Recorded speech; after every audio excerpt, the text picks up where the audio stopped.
If you find yourself often hesitating before you make a decision or take an action, not because you don't know what to do exactly, but you're worried about how other people might react, or you feel like you need some sort of signal from the outside world before you can move forward, then you don't want to miss today's episode. Today we're going to explore why nice guys and people pleasers often freeze and end up following the lead of others instead of making decisions for themselves, why this happens, and what it means. So if you find yourself having to check with others before you move forward on a decision, or you procrastinate on something simple because you just weren't sure how it was going to land with other people, or you often ask for advice rather than feedback, like you ask for people's advice on the idea you haven't acted on rather than feedback on the idea you have acted on, then this one's for you. Basically, you're afraid of going first. You're afraid of initiating, taking an action that doesn't come with some sort of signal of approval and validation before you do it. This is something that I've dubbed green light syndrome. Maybe you're hesitant to initiate sex, not because you don't want to, but you're scared that she might reject you. Maybe you're hesitant to go for the promotion, not because you don't want the job, but because nobody said that you were right for the role and nobody said you should apply for it. When it comes to dinner or getting something to eat, you might know what you want to eat, but you frame it as a question like, what do you guys want to eat? It's like you can't just put the idea out there and take the risk that other people would disagree. Confident men don't do this. They make the decision and then they deal with the consequences. You're trying to deal with the consequences before making the decision. So by the end of this episode, hopefully you'll understand why it is you've got that vague sense of waiting for approval before you can take action and make a decision, and how to transition into someone who can go forward and take that risk and lead with initiative and know what they really want. We're going to talk about going on a yellow light, that idea of going forward without first getting approval, without first getting validation that your idea is okay. Now, this is one of my favorite topics because in my own nice guy recovery journey, this was one of the main symptoms that I suffered from. I remember arriving at university to do my communications degree and sitting in one of the papers, one of the lectures, just sitting in the hall, just going, why the fuck am I here? And it represented my whole life, this kind of path of least resistance where I just went where I was encouraged to go. Like the road was laid out in front of me by someone else. The idea of kind of paving my own path, it just never occurred to me. But it was very subtle. I was just kind of following other people's lead, asking for permission a lot, paying attention to signals of what I should and shouldn't do. And the idea of being a leader and going on my own just didn't occur to me. It was upon later reflection that I realized I was just really scared of getting it wrong, whatever that means. I was so scared of it, I didn't even consider what it meant. But I knew it had something to do with rejection, something to do with hurting people's feelings, something to do with being the odd one out. And I just didn't want to go anywhere near that, thinking it would be some sort of disastrous consequence. Fast forward to these days, I basically do whatever I think is the right thing to do, quite often when I do have active disapproval before I've taken action. I do it anyway. I don't always get it right, but I'm able to clean up the mess. And I've got this freedom of choice now where I get to call the shots rather than waiting for the scraps from other people's tables. And this is nothing special about me. You can learn this, and I hope to teach it to you today. So there's one particular story from my life that really encapsulates this, and this was in my early 20s. I went through a sexual and romantic drought that lasted 4.5 years. Now, if you're a virgin and you go 4.5 years without sex, it's not really that much suffering, but I'd just come from my first proper sexual relationship. So to go from 2.5 years of a full-blown relationship into nothing at all for 4.5 years, while all my friends were flourishing socially, at least it appeared so to me, was devastating. It was on my mind all the time. I was absolutely haunted by it. There wasn't a fucking night that went by that I didn't lie in bed with frustration, stress, thinking about it, which eventually morphed into loneliness and a great dreadful fear about the future. This idea like, this is never going to happen for me. No dates, no kisses, no promising text messages, certainly no sex, just nothing. I was one of the original incels. But unlike the modern version that stay at home and bash on the keyboard and hate on women, I was out there every fucking weekend, going to parties, going to clubs, trying, and yet nothing was happening. The worst thing about this that I only realized much later on is I did have opportunities. The story in my head that like nobody liked me and that there was no chances, that was not true. The reason it felt that way is because I couldn't see any green lights. So while I was surrounded by available women who, if I had just taken a few risks, a few of them would have responded and reciprocated, I was waiting for them to lead. I was waiting for them to do everything because that was the only green light I could trust. I was so scared of accidentally crossing the line, of doing something that they thought was offensive, disgusting, assault, that I couldn't take any steps at all. I couldn't even reach out and hold a girl's hand. I couldn't even tell a girl I was attracted to her. To me, that felt like already crossing the line. And unless I got super enthusiastic responses from women, I just saw everything as kind of a red light. I saw them all as uninterested, unless they were so blatantly interested that even I couldn't deny it. And that was pretty rare. So I'd be sitting next to a girl. She's laughing at my jokes. She's touching my arm. She's watching my mouth while I talk. The vibes are there. And I'm just sitting there just waiting. I don't know what I'm waiting for exactly. I know I'm getting more agitated as time passes. I can start to see her become agitated as time passes and I haven't done anything. In real life, she's actually has made moves. So she already has initiated and she's not getting a response from me because whatever she did was too subtle for me to take as a green light. And eventually the window of opportunity would close. She would move on. And this happened probably hundreds of times. So I'd go home thinking she didn't like me or I screwed it up somehow. The dark truth I didn't want to face was I didn't initiate. I didn't take the risk of her saying no. I didn't put myself out there for potential humiliation and embarrassment. And because I didn't, there was no opportunity for us to connect. You know, you have to walk into that potential risk for anything to happen, and I just refused. It's like playing a game of soccer. There's no chance of winning a game of soccer if you can't walk onto the field. That's the minimum requirement. Now, you're not guaranteed to have a good game, but you can't play at all if you're not on the field. So I was sitting on the bench, kind of waiting for the game to happen to me, but feeling like I wasn't allowed to play. So it wasn't just my romantic life where this happened. In my career, for example, I just took whatever jobs people offered me. I didn't seek, I didn't even go looking. I just waited until someone said, "Oh, I've got some work for you." And I ended up doing all sorts of crap, most of it really unenjoyable and not suited to my talents. Landscaping, for example. I'm not much of a handyman, and here I am, like digging holes and laying paving just because my brother got me the job.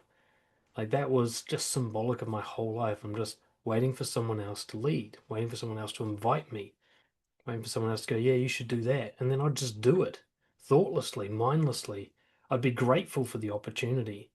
The idea of me going, you know what do I want? I'm just going to go back that and take a risk. It just didn't occur to me.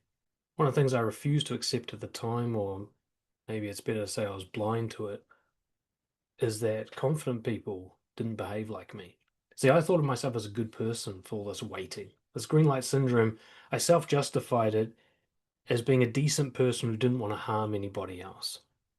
I didn't want to go for the promotion in case somebody else was going for it. I didn't want to hurt their career. You know, I didn't want to ask the girl out in case it made her feel uncomfortable or somebody else was interested in her, and so on. So I made a big noble story about how I'm this easygoing guy who sacrifices what he wants so that other people can have a good life, and that makes me a good person.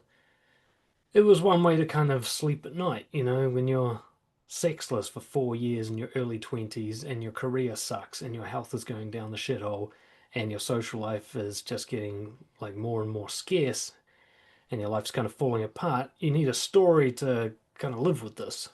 And my story was basically I'm the victim hero. I'm the one who has the shit life so that other people can have a good one. And I kind of clung to that because I didn't see any other way out of this without being a selfish bastard. And so I was kind of stuck by my value system at the time. And the other people I saw making moves, taking risks, so on and so forth, I had a story about how they were bad people, or that it didn't relate to me. I couldn't be like that. That they were selfish, or they were willing to hurt others, or that they were just sort of crazy risk takers, and I couldn't relate to any of the reasoning that I projected onto them for the things that they were doing. The idea that they were just confident leaders who are willing to initiate, that the world needs people like this, or otherwise fucking nothing gets done, that didn't occur to me. I was too attached to my story about how I'm a good guy for not going first. What I didn't want to acknowledge is that these guys are going first, they're taking the risk, and they're accepting the consequences. I did not accept the consequences. The idea that I might get actually rejected, or that I might get mocked and embarrassed, or that people might go, "What are you doing? This is stupid. Nobody does this." I couldn't risk that happening. I could only simulate it in my head, and if there's any chance of it happening, I couldn't make this thing get off the ground. I basically perceived any uncertainty as a red light, a pre-red light.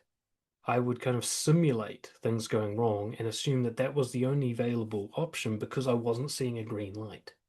That the only thing that stopped me from thinking something was going to be a red is if I saw really obvious green. Encouragement, approval, validation, support from others. If I didn't see any of that, I didn't say, hey, this is uncertain. I said, this is bad. There was just very dichotomy. It's either definite green or it must be red. There's no yellow. There's no, let's see what happens in between. But one day I learned to take some risks. One day I learned to go on my own, do some things that nobody else was doing. And in doing so, I broke the spell of this green light syndrome. I started to realize I don't need permission or encouragement. I don't need to see anybody else doing it. I can just go ahead with this, that this is my fucking life.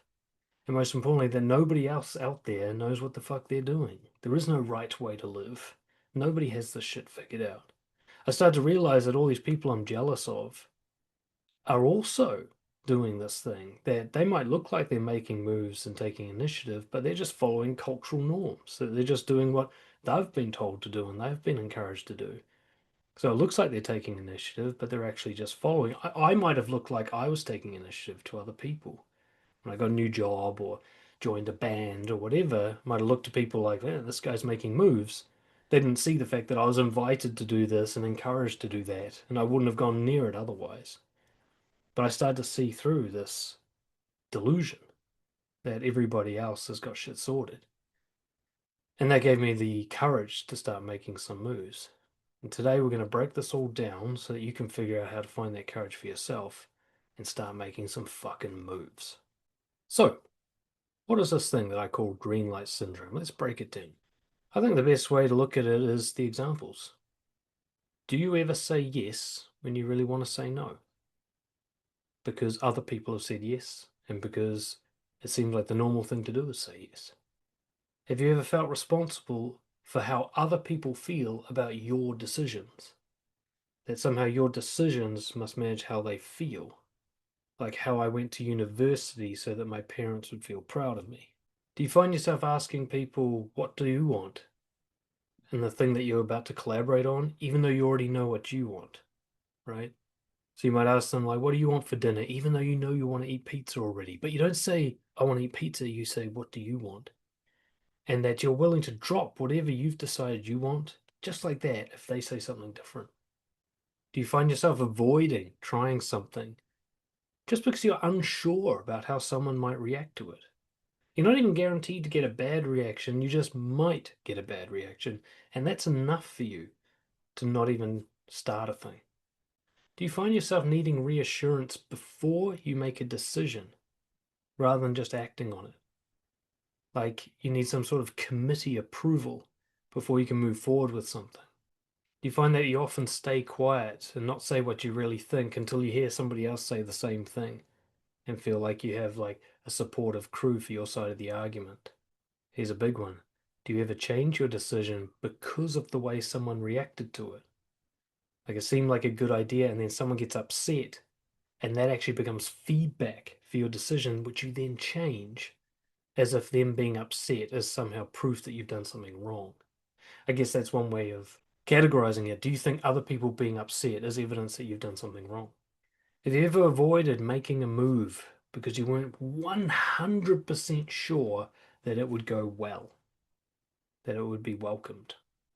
Do you often let other people call the shots just so you're not responsible for the decision? I'd see this often with partners. The guy's just always sort of referring to his partner. She calls all the shots, she decides everything, and he just follows along. Do you feel guilty and selfish and ashamed when you prioritize yourself? Even the thought of prioritizing yourself comes with guilt and shame, like you've done something wrong just for even thinking that. And yet, you have double standards where you encourage other people to do this all the time. You encourage everybody else to put themselves first, even at like a sacrifice to you, even if it hurts you when they do this. You encourage them to do it, but you're not allowed to do it yourself. Do you often find yourself overthinking what appears to be a very simple decision just because you're so afraid of getting it wrong? You might even call it perfectionism in your head, but when you watch your behavior, you'll see you're rarely doing anything, and you're certainly not doing it perfectly. You've got this just great fear of it being wrong, even though you're not really sure what wrong means. In essence, do you find yourself waiting for a signal before you're allowed to do or say whatever it is you want? And if you don't get that signal, you just wait. Green light syndrome, in essence, is the waiting. This need to get a signal from someone else or some sort of external force that says, yes, it's okay. You are not going to get this wrong. This is an okay thing to do. You want approval. You want other people to be happy with it. You want validation. Other people say it's a good idea that meets society's standards. You want proof of concept that this is a successful thing that other people have done before you. It's guaranteed to go well. A validation of goodness, that this is a moral thing that many people will admire you for and respect you for. And if you don't see any of that, you act as if you're at a red light. You stop, you freeze, and you're just waiting. You wait at that red light forever. You just feel like you can't move. Let's have a look at why we're like this. First and foremost, this isn't just people pleasers and nice guys. Almost every human, except for the most psychopathic, have some sense of social vigilance when they go to make decisions. All right, they have some sort of checking in process of what's the likely repercussions of me doing this. Now, this is a spectrum. There's the people who give it a brief consideration, decide it's the right thing to do it anyway. And then there's green light syndrome at the other end, which is unless I get full blown pre approval and encouragement, I'm not fucking moving. And everyone's kind of at any given time in between. You'll notice that some things that a lot of people don't need a green light for, like getting a driver's license. And the reasons for this is they see everybody else driving a car. It's so pre approved in society that they don't feel like it's risky to go and learn to drive a car. And yet it's quite an intense thing to learn to drive a car. Very uncomfortable, very unfamiliar, lots of risk. And yet almost everybody goes and gets their license at quite a young age. So it's a great example of kind of something getting a green light so thoroughly that you have no self-doubt. And then you've got other things that very few people do. Start a business, for example, because they get no green lights. In fact, they often get discouragement. They get a lot of fear around it. They're surrounded by people who haven't done it. They've seen a lot of people be unsuccessful with it, or at least they think they've seen that. So very few people start a business compared to the amount of people who actually want to start a business. I mean, you think about how many people would go into business for themselves if it was guaranteed to go well and everybody thought it was a great idea and they had some sort of guaranteed paycheck. Most people would do it. They would do what they feel like doing for a living. And yet very few people do. A tiny percentage of people are entrepreneurs.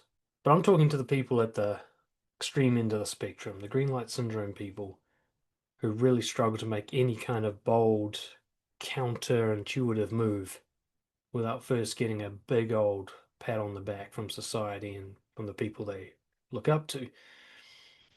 I think the reason we like this is mostly what's called conditioning. So if you're not familiar with that term in psychology, it's basically a reward and punishment system of training human behavior. It's famous for Pavlov testing it on dogs, making them respond to a bell by thinking they're going to get food, making them salivate. We start to get signals that indicate potential reward or punishment to the point where the signals itself, to the point where the signals themselves can move us, even though we're not getting a reward or a punishment. Take electrotherapy, for example. If I give you a electric shock every time you, I don't know, reach for a cookie. And when I give you electric shock, I flash a red light. So you red light, electric shock. After a while, I don't need to give you electric shock. I'll just give you the red light. Just the red light enough will be enough for you to not reach for the cookie, as if you're going to get a shock. That's conditioning. That's where I anchor a sense of punishment or reward to a signal that isn't actually punishment or reward. So one way to look at green light syndrome is that you've been conditioned as a child to see certain things as signals of punishment or reward without them actually being genuinely attached. For you, there's no difference. If someone frowns at you, for example, for you that's associated with having a withdrawal of love because that was the signal you got from your mum right before she withdrew love when you were being inconvenient emotionally as a child. So now you react with a very visceral, like traumatic response to someone frowning at you when you're talking, even though nothing bad's actually happened. You got a red light, or appears to be a red light, but they're not punching you in the face. They might be frowning because they agree with you, but you don't see that, right? This is conditioning. You know, as kids, we're dogs. Our brain is half developed at best. We don't even start properly developing until we hit puberty. You know, we're basic functions before then. And so kids are very malleable, very, very responsive to reward and punishment conditioning. And so by the time you can even think critically and go, what the fuck's really going on here? You've already been programmed. Okay. So this goes way back to a time where you didn't even have the mental faculties to push back on any kind of manipulation. You were just an open sponge that could be programmed, like a computer with no firewall. Anything could get in. And if you got green light syndrome, somebody got in and fucked with you.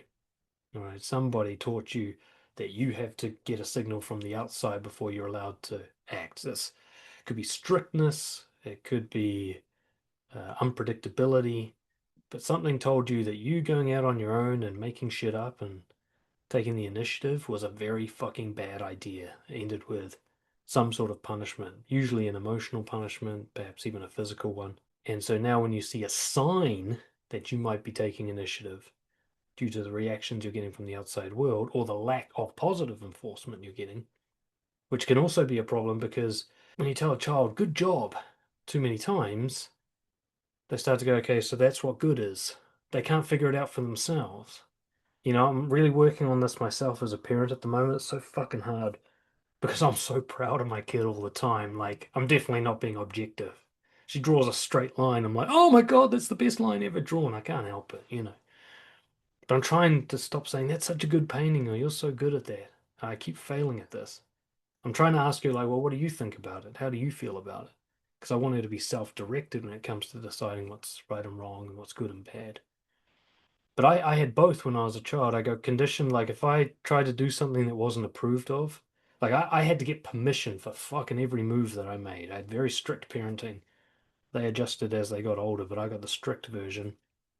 So I couldn't just take the initiative. I couldn't even like turn on the TV without permission. Like nothing could happen without getting a yes beforehand.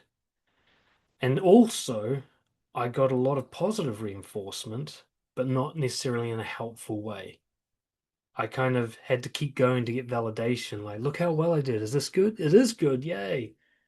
Rather than them going, well, you decide what's good. You choose for yourself. Now, they did a shift into this model later. Unfortunately, the damage was already done. So because you've got this kind of conditioning where you're looking to avoid punishment and get reward, you start to become hyper vigilant. You start to believe that the world works with all these very subtle signs, that there's a kind of wind that blows before the storm, and you've got to be carefully feeling out that wind. You've got to be looking for all these pre-approval or pre-rejection signals to prevent the actual disaster from happening or to make the good thing happen.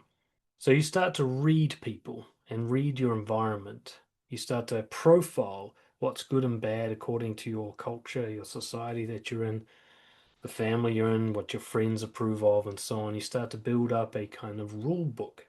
What's allowed and what's not. What you should, what you can do without having to worry too much, and what is very risky to do. None of this is based on objective success. None of this is based on what's best for you and what would create a good life. It's all based essentially on approval and validation from others. Though for you, it will actually feel like you're making survival decisions. It's going to be a mixture of environmental and contextual. So there'll be the kind of what's cool, for example, in high school, or what's good as a Christian living in Louisiana. You're going to have these kind of almost societal, cultural rule books in your head based on what generally people you know generally do.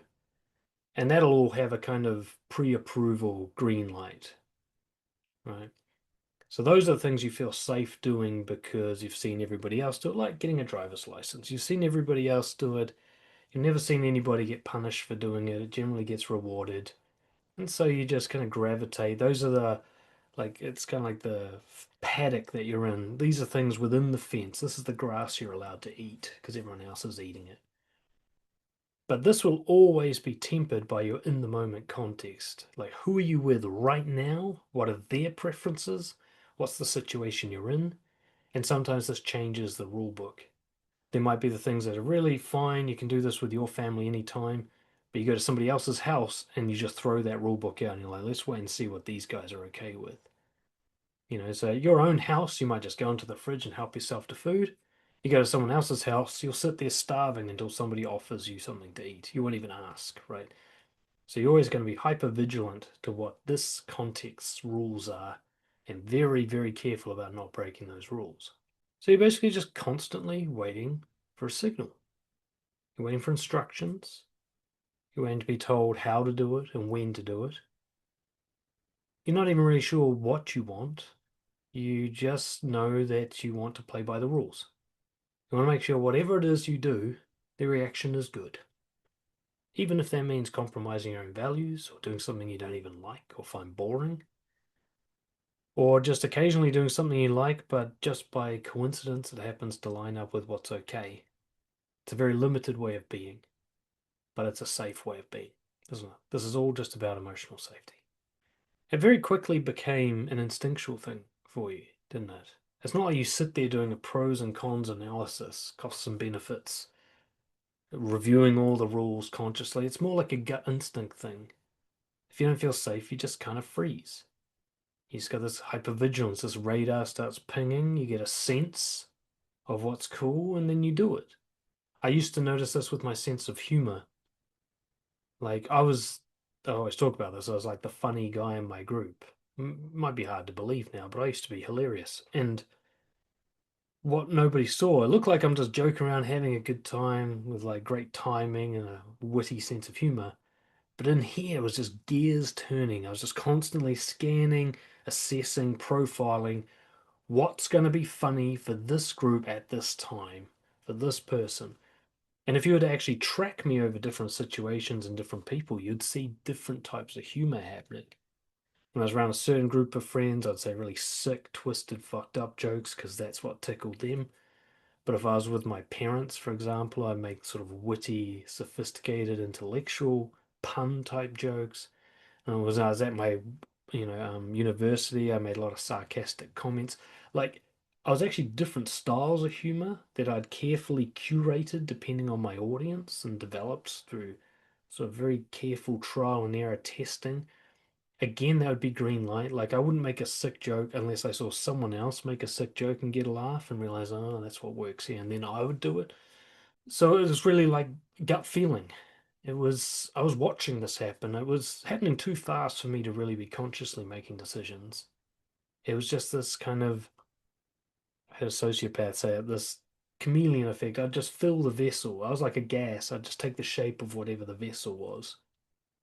But I'd never leak outside the vessel. I'd always stay in the right shape. And that's what green light syndrome is I'm not going to do anything that might be perceived as a red light.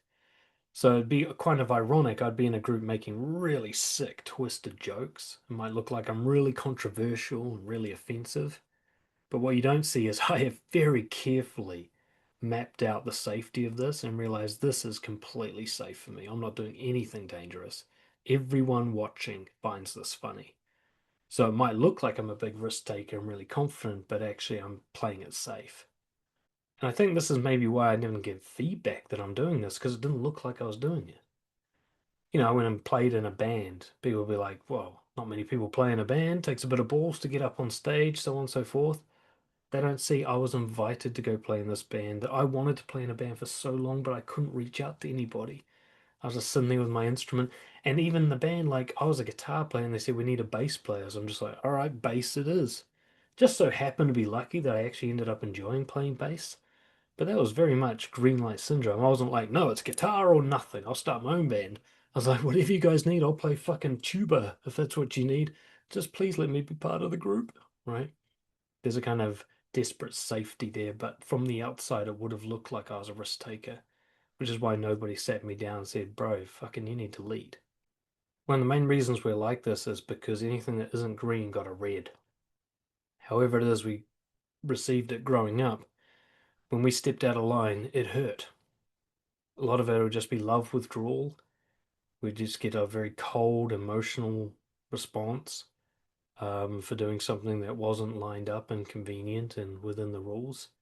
We get ostracized, if you're the weird kid at school doing unusual things. You don't get to fit in, even though the people in the cool group are going to end up being the losers when they're adults, and you being the one who has weird ideas will end up being the entrepreneur. You don't get that reaction when you're little. And that's the thing, like the world of a kid is really brutal. There's not a lot of gray, it's just black and white. So you're either in or you're out. There isn't kind of like a lot of niches that you can go find like you can as an adult. So if you didn't go green, you got red. And red was very real. It was vicious. You had parents who were unstable, maybe even got beaten or abused. At the very least, you were made to feel awful. And at school, you got ostracized, or you saw others get ostracized for taking these risks, and vicariously you felt their pain and went, fuck that, I don't want that to happen to me. And there were very real punishments for breaking the rules. And so, as far as you saw, there was just green and red, you're in or you're out. This yellow idea, this nuance of like, hey, just because no one else thinks it's cool doesn't mean you can't do it. Like, that just wasn't available to you as a kid. And so you learned very quickly green or nothing.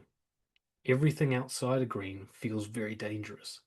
Even though, if you look at it even just objectively at all, you can see there's no reason to think that. For example, going up and asking a girl out and she says no. There's nobody who's ever gone to hospital for that. That is not inherently dangerous. That doesn't even last emotionally. You're fine. But if the one time you did it at school, like me, you get humiliated in front of everyone and it's like the gossip for a whole year, yeah, fuck doing that again, right? So it seems like very much a red, but you're living in a world where the rules don't even make sense.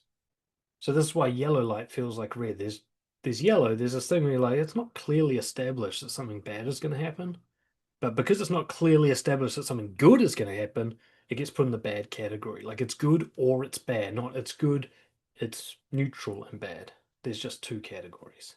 And this is your main problem because you are treating all these yellows like a red. You don't even know that they're yellows. We're going to talk about this soon. So, the real problem is stopping on a yellow. Stopping on a red is fine. Red means don't go, and there are objective reds in our life. But a vast majority of the things that stop us are not red, but we can't feel the difference. And today I want to start opening your mind to the possibility of going on a yellow light or an amber light, depending on what fucking country you're from. Let me give you some examples of red lights. So this is when you actually can't go any further. Now notice most of these will first require you to take a risk, and then you'll get the red reaction. The red reaction doesn't come before you act, but there are some examples where it has. Anything that requires cooperation and the other person has directly rejected it. So, for example, if I go ask a girl out and she doesn't want to be with me, she says, no, I'm not interested. I should stop there. That is a red light. That is not encouragement to keep going. Even if she is playing games, I shouldn't be with someone who plays games like that, so it's a red either way. And it's ironic how many guys get this wrong. Like they have green light syndrome, but they'll also step over the line with a red when they get drunk or something. It's ridiculous, right?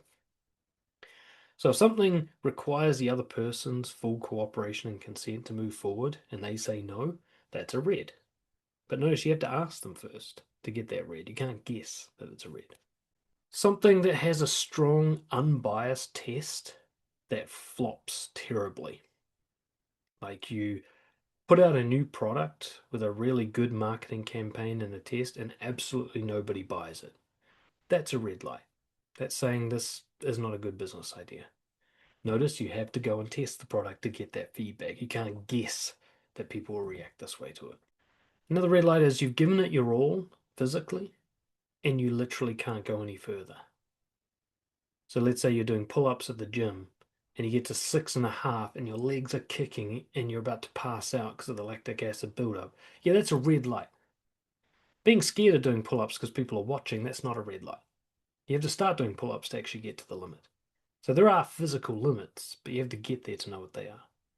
Something that's against the law or very strongly monitored and punished in a very objective way. So this might be a red light that you get without having to breach it. Like you just know that crossing a border without a passport is just a terrible idea. Right? You know that getting into a fight with a police officer is just a terrible idea. You don't need to go and try it. This has been red lighted in society so strongly that it's not worth doing. Now, this is not the same as people being embarrassed or humiliated because people didn't like their idea. Okay, they're not breaking a law, they didn't actually get punished. If they just ignored the haters, nothing would have happened to them. This is the kind of red light where even if you ignore it, something happens to you. So you can pretend you don't care what the haters think about you not using your passport, and you end up in prison anyway, right? Like, it doesn't need your cooperation. Whereas people hating your video on YouTube, you turn the comments off, it disappears, right? Something that has a high kill rate, something that objectively harms people and wounds them much more than they are successful, like base jumping, right? Or getting into street fights, or running blindfolded across a highway. This is not the same as something that's just a little bit dangerous and comes with some injuries and some risk.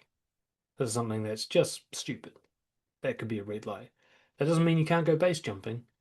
It just means it's an incredible risk. Something that's a breach of your work contract and you know would lead to instant dismissal. So something that would actually deprive you of income in a seriously harmful way. Not just something that's scary to do because you might get into debt or it might not go well, but something where like you've signed up to something and it's just a breach of the contract. And of course, something that's an undeniable breach of your core values, something that compromises you morally, something that you know you would regret for the rest of your life. And you know this because you've done it before and you regret doing it. You know this because you've seen other people do it and it was horrible to you and you can't imagine ever being a person who does it. Like murder and rape, stealing from a friend. But most of the time, this will actually be something that you figured out because you got it wrong. You did something and you went, I feel horrible about doing that. I've decided that that's wrong, even if other people approved of it. Like maybe you scammed some people with some marketing thing and you made a lot of money, and everybody's like, man, you're so rich, it's awesome, but you feel bad about how you got that rich. That's a breach of your values. So those are some examples of red lights. And what I want you to notice is, well, there's probably more things we put on that list. The list isn't much bigger than that in total. That after those few things, pretty much everything else is open to interpretation. So let's have a look now at what yellow lights look like, because this is the kind of thing I want you to be able to move forward on. This is where you're stuck. An example of a yellow light is nobody else has done this. Nobody else has gone first, paved the way, shown that it's safe. Now, a red light is lots of other people have done it, and it went very badly for every single one of them. You know, like jumping off cliffs, for example. But you might have a new idea that there's really no objective reason to think it's particularly dangerous, but you don't see anybody else doing it. You know, it's like when I first went to a salsa dance class. It's not that nobody else was doing salsa, but none of my friends were. Nobody I knew was doing it. I didn't have permission from my social group that it's okay for one of us to do it. That's a yellow light. There's no sign that you're going to get a good reaction to this. Another similar yellow light is that nobody has succeeded with this approach yet. That this thing you're doing does not yet have kind of validated success rates. Or it already has a low success rate, but people haven't really put their back into it. Like you might have a business idea that a couple of people have tried and failed, but you can also see that maybe it's the way they ran the business, that That doesn't actually say the product's bad, but no one says the product's good either. You haven't been asked, or invited, or encouraged to do this thing. You don't have permission to do it. Nobody said you can't do it. Nobody said you must not do it, and even that's not necessarily a red light. In fact, it's often not a red light, it's just a yellow. But no one's saying you should do it. Nobody's saying it's a great idea. Well, let's say you decide out of nowhere that you want to play the violin, and nobody else has ever said you should try the violin, or have you considered being a musician, or I really wish you would play some more music. Nobody said anything like that. You haven't been nudged by anybody. It's just your own spontaneous idea. That's a yellow light. Ambiguous body language. It's one of the main ones that affects us in the moment of making decisions. Should I tell this joke? Should I keep telling this story?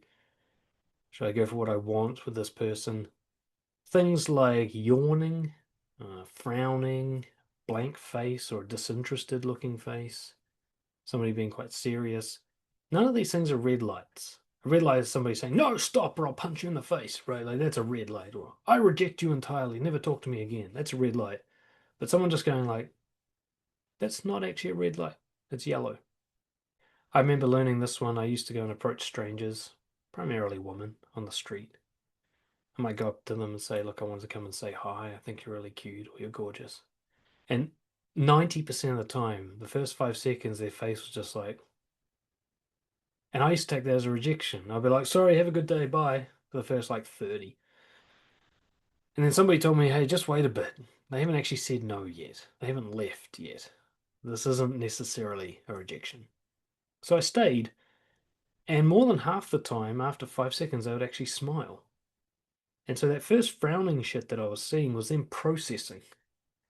That was their kind of fucked up face because this had never happened to them before, and their brain was kind of misfiring, having a meltdown. They're going through all sorts of stuff in that first 5 seconds. Like, is this for real? Is this guy scamming me? Is this a prank? Why is he saying this? Who is this guy? Do I even like him? What the fuck's going on? That's a lot to process, especially for someone who's never experienced this before. And so I just had to wait for them to get through this. A lot of it was them just being suspicious, like, what the fuck is this guy up to? And then after a certain period of time, they'd see that I was genuine and there's no hidden agenda. And that's when they'd be like, "Oh, I actually like this. This is nice." Right? I mean, any salesperson who's ever approached you has seen you make this face as you try to figure out, like, what the fuck is this guy up to? And trying to figure out if it's in your best interest to keep talking. But that's not the same as you saying no. You saying not interested in walking away, that's a no. I've even had girls where I went up and talked to them on the street and they just kept walking. I learned very quickly you don't chase, right? That's a creepy thing to do. So I'd just stand still and keep talking as they walked away. And again, about half the time, they could get up to 5 meters away. I mean, I'm like shouting at this point. And they'd turn around and come back to talk to me because it took them like 10 steps to figure out what the fuck was going on. And they just stayed with their like program flight path until like the information managed to register in their brain. So even them walking away wasn't actually a red light. But if you chase them, it turns into a red light real quick. So I learned quickly, like, it's a yellow. I'll let them keep going, but I'm not going to stop. That's the safe thing, the respectful thing, but also the powerful thing to do. Sometimes it's the edges of a red light you might see. Disagreement, mockery, people whispering to each other and rolling their eyes. Things that look like rejection and disapproval may in fact be those things. Somebody getting upset with your idea. You might take this as a red. Like when I first told my friends that I wanted to start my own business, I got a really discouraging reaction, like really bad, surprisingly bad. But that's not the same as evidence that my idea was wrong. Okay, that's not the same as evidence that my business was going to fail. That was just some people being upset. This is maybe the main one for you guys to keep in mind. Somebody else being upset is a yellow light, not a red. Now, if that person's upset because you're directly trying to get something from them and they've said no already and you keep going, that is a red light. I hopefully don't need to tell people this, but sometimes you got to make the obvious obvious. So, if you ask a girl out, she says, "I'm not interested," don't keep fucking asking. Walk away, talk to somebody else, say thank you for your time, have a great night, and move on. If you want to sell something to somebody and they're like, "I don't want to buy this," go, "Okay, have a good day, move on." Right, those are red lights. But if you go like, hey, I want to start this business, and your mum's like, well, in this economy, oh, that's a terrible idea. That's not a red light. She's not your fucking customer. This product hasn't been trialed or tested yet. This is not information that's at all relevant. You can tell your friends, I'm going to start doing salsa dancing. They're like, why? Are you gay now? That doesn't mean salsa dancing's bad. It doesn't even mean that it's gay. It doesn't even mean that being gay is bad. Right? This is just them having an opinion about what you're doing that has nothing to do with them. That is not valid information. Most of you have been held back your whole life because somebody got upset by your idea, even though it had nothing to fucking do with them. That they can just stay right out of it. People have a very hard time staying out of other people's business. You ask somebody's opinion on something, they almost always give it. Even though the most honest thing that a person can say when it's not directly related to them is, I don't know, it's your life, do whatever you think is right. Notice how fucking rare it is for people to say that, right? So when you go about, and this is why I think you should take action first and then get feedback, not talk about your ideas before you take an action. It's because most people's feedback and reaction to your ideas is going to be biased, opinionated, invalid, and negative. Very few of you will be surrounded by encouraging people. In fact, if you are, you wouldn't really be listening to this because you'd be living your best life surrounded by supportive people. Most people with green light syndrome, quite ironically, end up surrounded by discouraging people, or they become codependent with people who do give them a lot of green lights, but for their own agenda. Like doing everything your partner wants and getting a lot of approval for that doesn't actually mean you're living your best life. But yellow light means you're going to upset people, not harm them. They don't even need to be involved with this, If your friend gets offended that you want to go and move to another country, that doesn't actually hurt him. He's not being forced to move to the other country. He's not even being forced to be your friend, right? This is a yellow light, not a red. Another yellow light is it just feels uncomfortable, especially unfamiliar. It feels new, feels like you don't really know what you're doing. It feels like you're a stranger in a strange land. This is not bad. This is what every new thing feels like. And new is not synonymous with bad. It's quite the opposite, really, isn't it?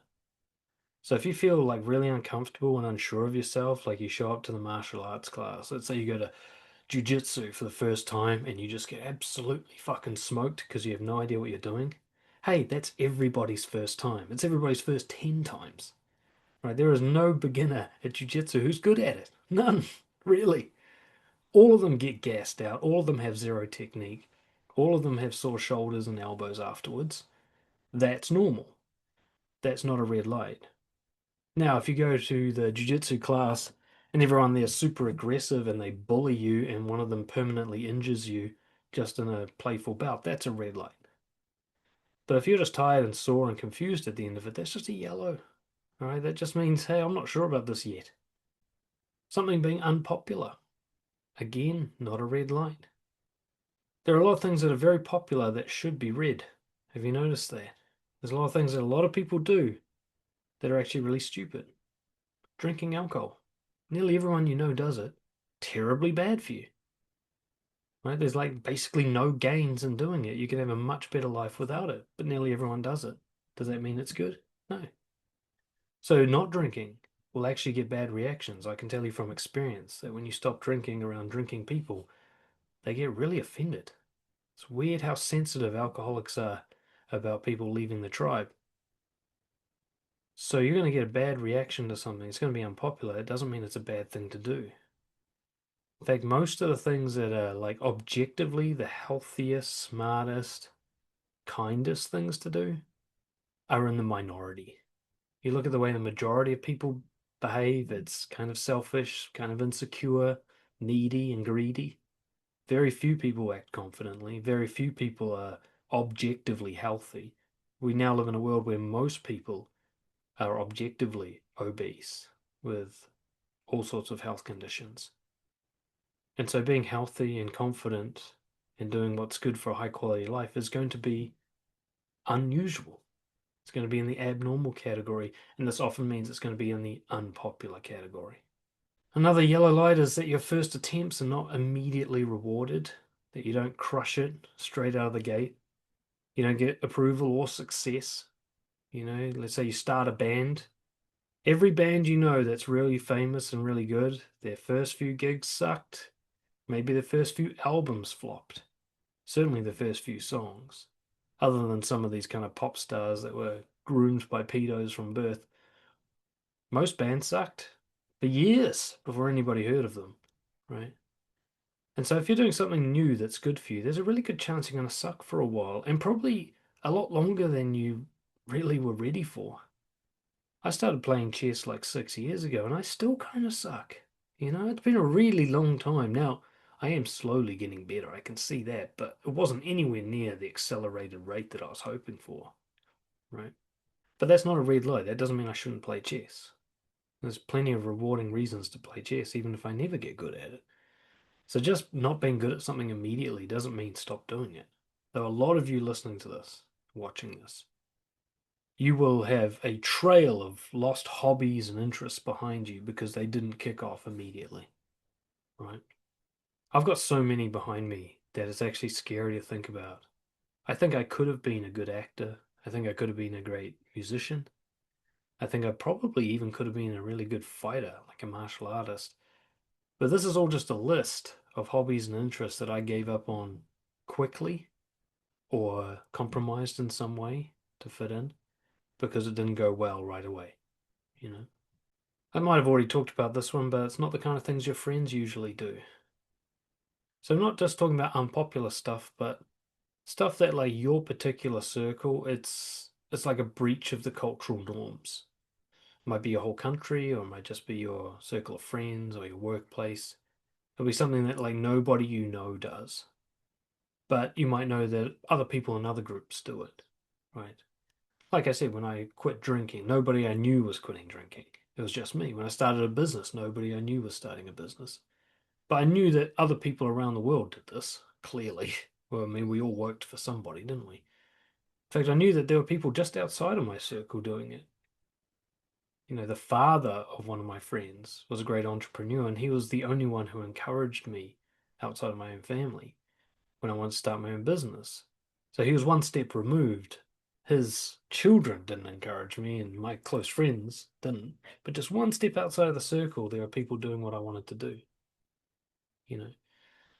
And so you might think that because my immediate circle and my immediate nation or my immediate church thinks that this is unusual and nobody else does that, but I can see plenty of other people around the world do it, that's a yellow light. Yeah, that's not a red. Something's dangerous but not life-threatening, right? Contact sports, starting a business, approaching a beautiful girl in the middle of a cafe. These things might seem to have some kind of risk beyond just playing the super safe life, but the risk isn't particularly high. Like, most people who play rugby get injured. In fact, pretty much all of them get injured, but very few die from playing rugby, right? It's not that dangerous.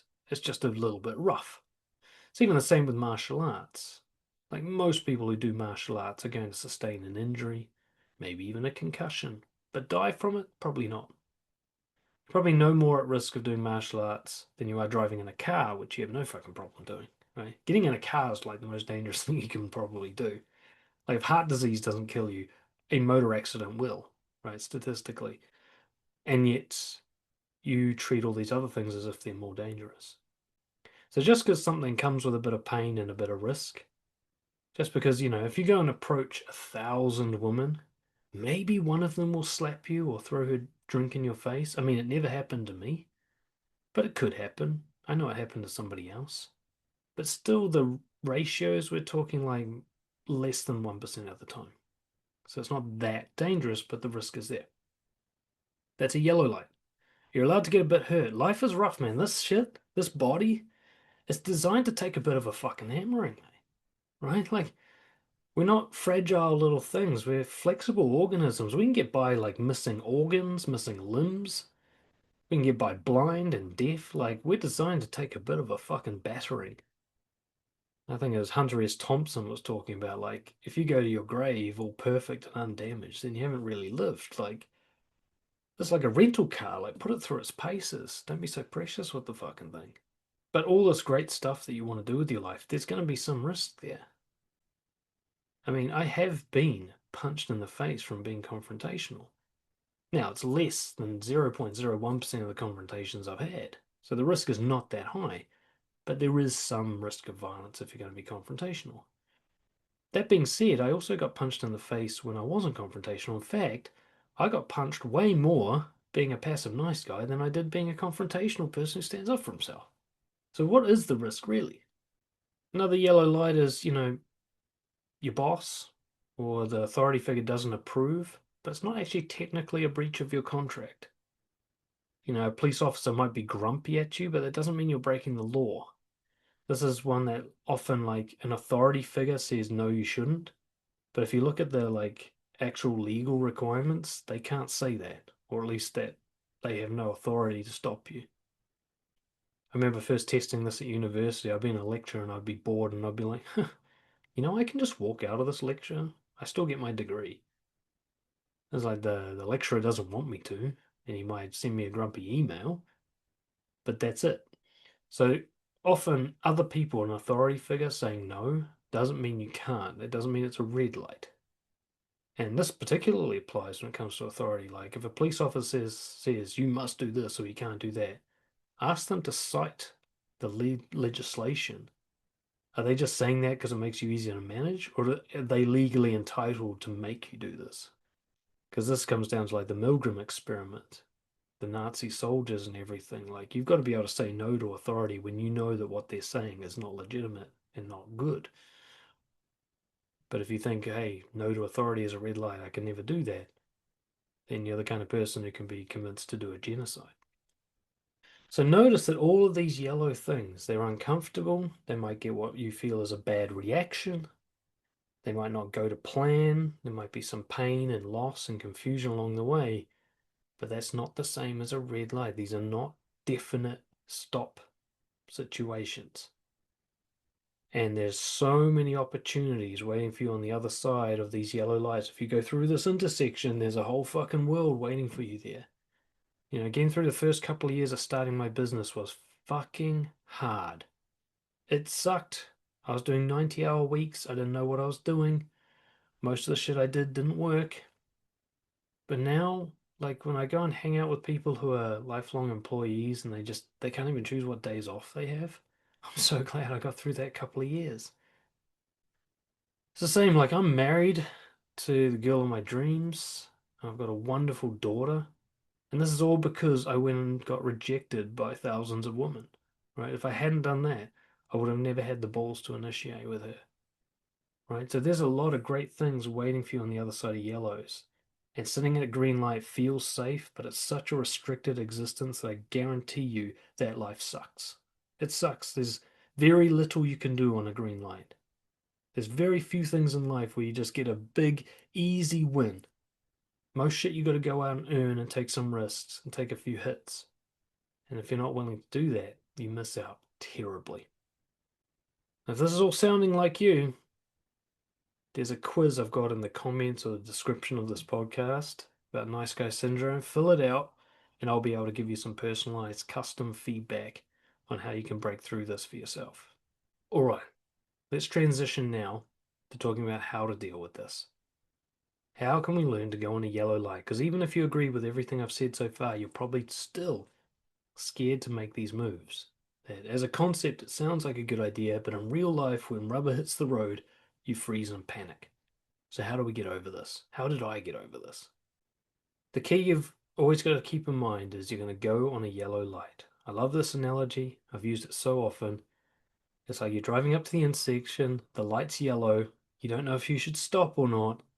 You're probably not going to crash, but you're cutting it close and you whip through the intersection anyway. That's what it's going to feel like emotionally.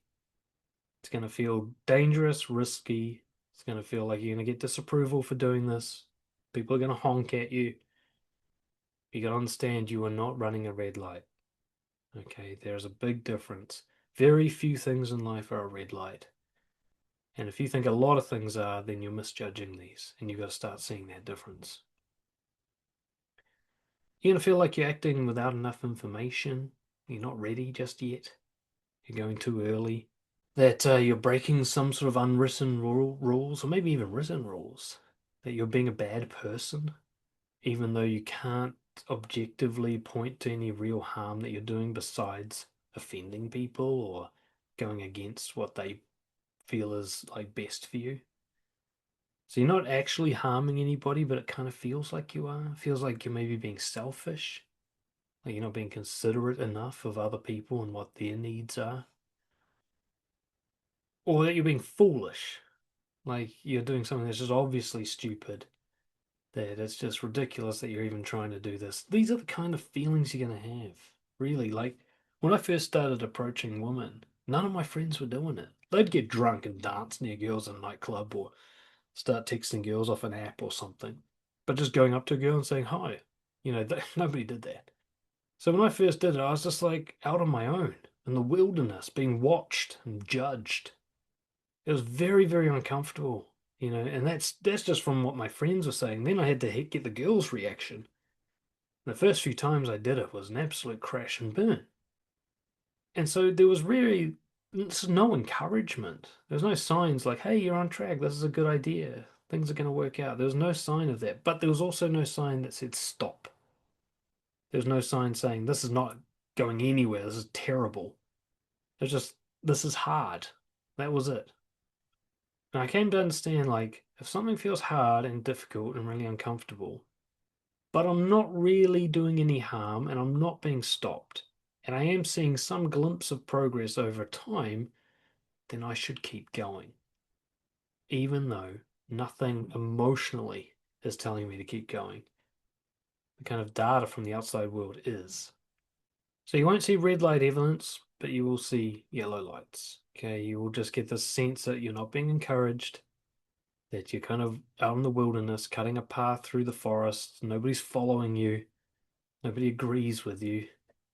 You're just going to have to keep going until you hit a wall or it breaks through into success of some kind. The key here is to start really small. This is the secret. You don't have to jump off a cliff. You can just jump down one step. All right. That step is as significant as any big move because what you're really doing is doing something that doesn't have a green light. It doesn't matter how big it is. The fact that you're going on any sort of yellow light is what matters here. This is an emotional progression, not something that can be measured from the outside. So you don't have to do the advanced kind of stuff that I do with my clients. You can just tiptoe into this thing, and that will start a momentum of mindset shifting that'll escalate over time. In fact, is you can keep doing this at a small level. You never have to do some big heroic move. That's not how the game is played anyway. There are about 5 different types of yellow lights that you're going to have to work through. I want to call them out because you'll recognize them when they're happening. First one is I just call confusion. You don't know enough yet. All right, this is the I don't know how kind of barrier. You might have a vague sense of maybe the first move, but you just don't know how to succeed in this thing. You don't know how it works.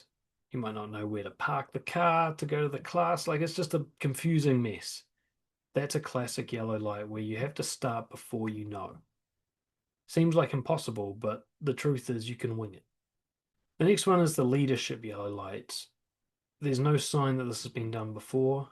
You're not following anybody. Nobody else has succeeded, or nobody else in your group does it. So, this kind of thing of having to go first without anybody else demonstrating it can be done.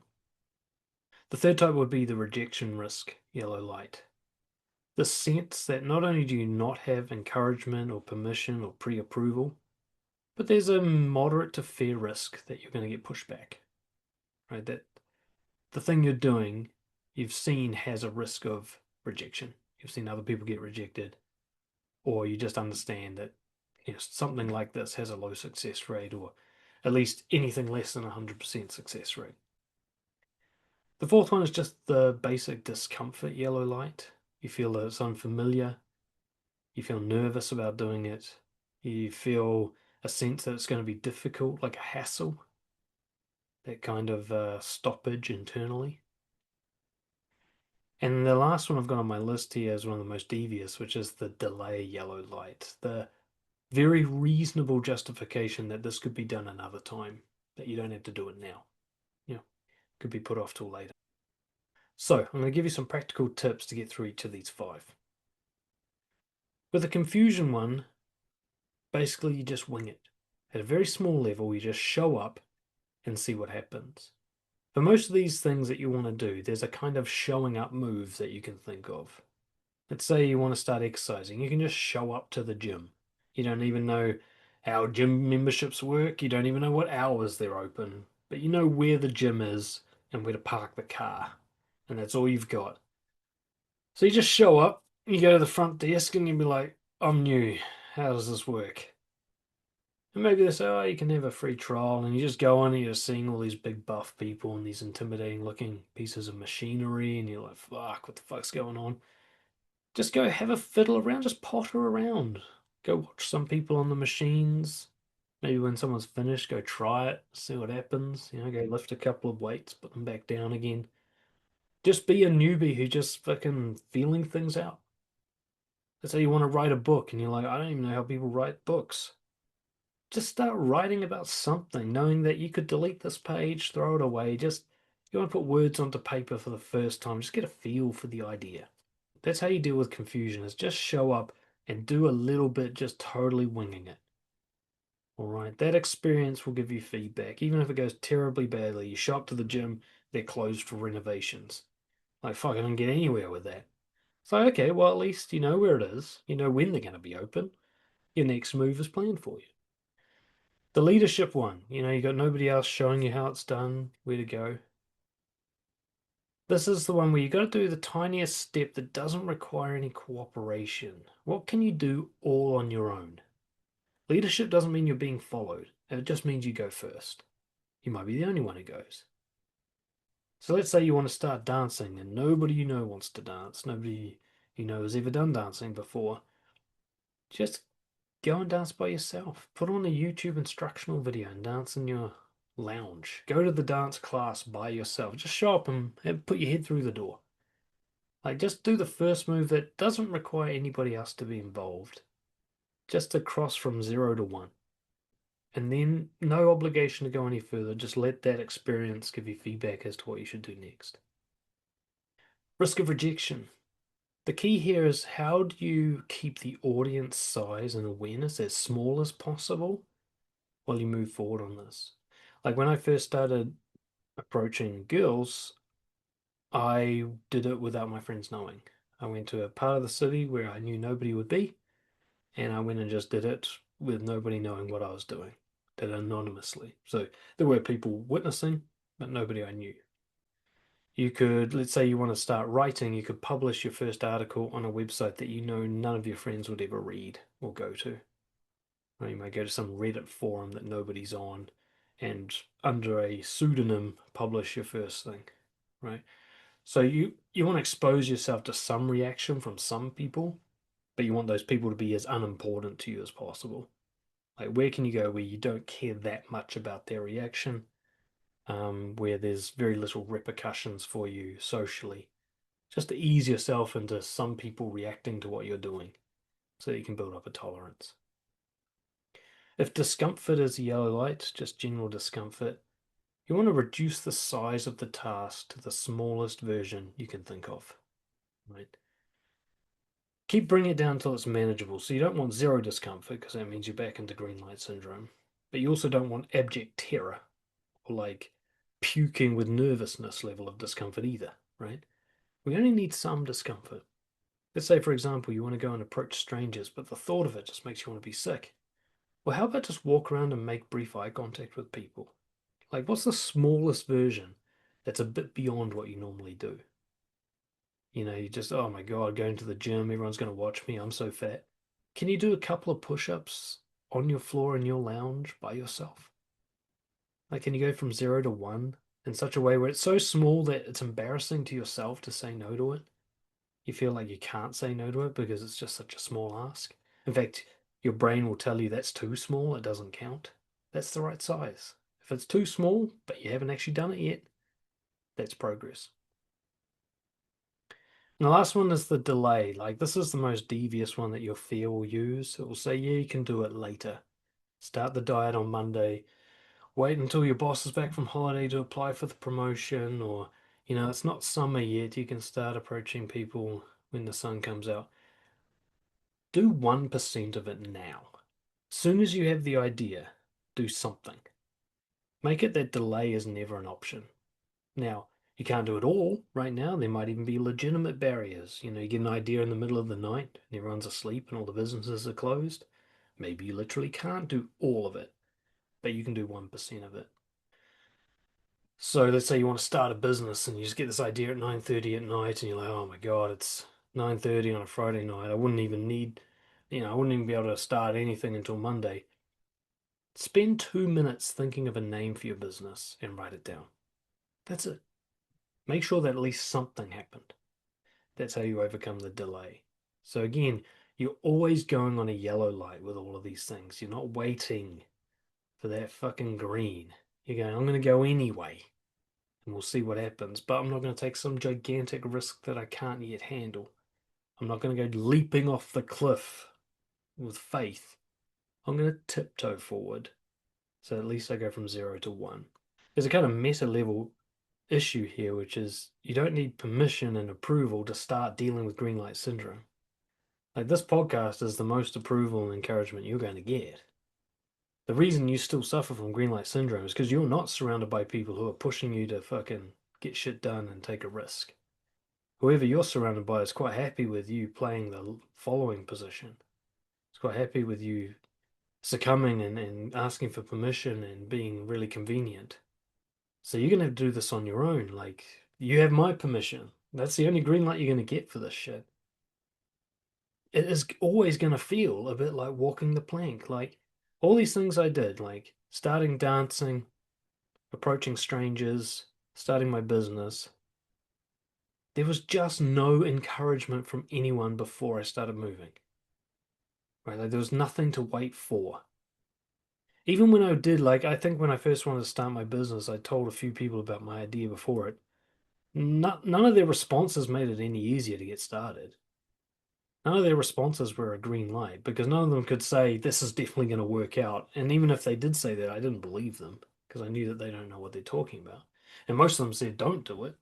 So it was discouraging. I don't know how else to put it. You're not going to have a push from behind on this. If this podcast doesn't do it for you, nothing else will, mate. I'll put it to you like this way. You have a choice in front of you. I want to kind of hurt your feelings with this choice. You can either have your options restricted to green lights, or you can start going on yellow lights. Now, having your options restricted to green lights means that you will only date and be friends with people who approach you. How many people is that? What kind of percentage of the world are we dealing with here? You'll only do jobs that you're invited or encouraged to apply for or follow the path of least resistance. And you'll only be as healthy as the people you're surrounded by to fit in with them. Think of how restricted that experience is. In fact, you don't need to think about it. How's your life going? What's it like being in that prison? What's it like having only 1% of opportunities available to you? Because that's about the percentage. That's about, in my mind, when I calculate it, that's about how much of the world is available to you and how much of life is available to you in green light syndrome. When you need the signal from the outside to go, you get about 1% of what's available, 1% of the potential. For some of you, that will be enough. But if you're still listening to the podcast at this point, I don't think that's you. Going on a yellow light means risking getting a red light. This is the trade-off. You can open up 100% of the opportunities of life to you, but they come with a risk. You might get a no. In fact, you're going to get a no. You go on yellow lights, you're going to get more no's than yeses. I mean, I've literally gone up to well over 1,000 women in my life. Most of them, in one way or another, said no to me. More than half, for sure. So you're going to get a lot of no's, a lot of not yets. Most of them will be polite. Most of them will be compassionate. Some of them will be a bit harsh. But to get the yeses on that more risque stuff, you got to accept a pretty low success rate. And understand that you don't need a high one. I only needed one amazing woman to marry me. I didn't need them all to say yes. Well, I need a very low percentage. So that'll happen though. Your business idea might flop, and even if your business idea as a whole doesn't fall to pieces, most of your ideas within it will be shit, right? Most of the pieces of content I put out, I fucking just ghost data on the internet. Nobody listens to it or watches it. Even some of the shit that I think's the best.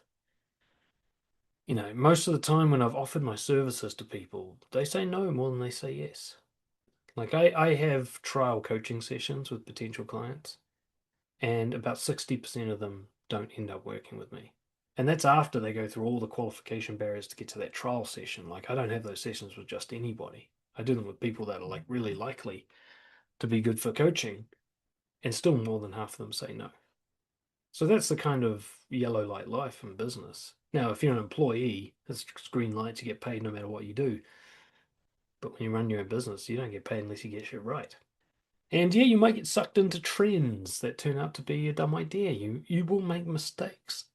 You will get things wrong. Sometimes those people will be like, haha, I told you so, and they were right. But you had to go find out for yourself. And they were just lucky to be right because they haven't actually found out for themselves. They just disagree with everything, and a broken clock is right twice a day, kind of thing. So the good news is, what I've discovered, is that when you go on yellow lights, while you do often end up at a red light, nothing that bad actually happens. As long as you stop on red lights, life does not end up being a disaster. If a girl says no to you when you approach her, that's not a disaster unless you keep pushing for it. That's a terrible idea. Okay? If you apply for a job and you get rejected, that's not a disaster. Just go apply for something else or increase your skills and apply again. Like red lights are not the end of the world. They're just, most of them mean not right now or not with me. They don't mean no everywhere and everyone. You think about, say, being an actor. Let's say you go to 1,000 auditions and only one of them you get the job, but it's a top Hollywood movie. Does it matter that you got 999 no's? I mean, Morgan Freeman didn't really make it as an actor until he was in his late 40s. Right? He's been acting the whole time, but he didn't make it until he's in his late 40s. Ricky Gervais, his shit didn't kick off until he was 40. It only needs to work once. With the big ticket items, running a business, finding a great partner, finding a diet and exercise regime that works, it only has to be once that you figure it out. So it doesn't matter how many red lights you hit before you got the real green kind of thing. You can admit that you're wrong and move on. The haters can be right about you and you can ignore them and move on. If someone says, I fucking told you so, you can just go, well, I'm not talking to you anymore and move on with your life. Let's say you get into some debt and you fuck it up. I did that, starting my business. Well, I went and worked part-time at my old job and paid off my debt and then eventually got the debt forgiven. Like, you can get out of the hole that you get yourself into. A red light is not the end of the fucking world. It is a necessary cost to taking some risks. It won't kill you as long as you know when to stop.